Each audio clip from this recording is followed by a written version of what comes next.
In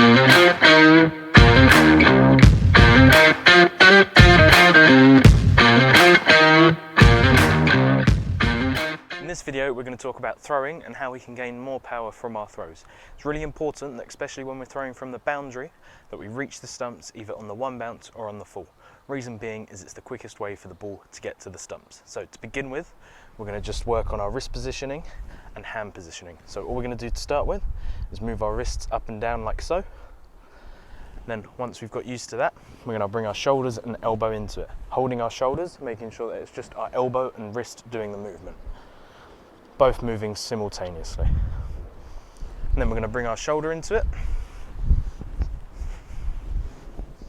And now our non-throwing arm and legs. So we'll set up like so, with our back leg a right angle to the stumps and our front leg facing the stumps. Obviously when you're on the move, it's quite tough to get into this exact position, but just remember it for when you are throwing quickly.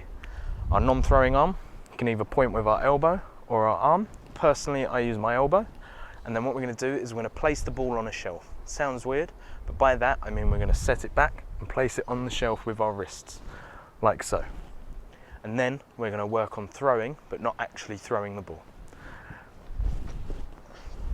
So obviously that was a slowed down version, but this arm is doing a lot of work to gain power. Like when we're bowling, we have to pull it down to gain power. Very similar when we're throwing.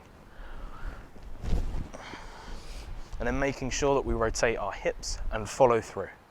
This is what it should look like at full speed. So I'm setting up with my feet like so, aiming, putting the ball on the shelf. Here we go. To move this drill on, you can place the ball in front of you and try and recreate a match-like condition. For example, running in from the boundary, picking the ball up and throwing. This is what it should look like.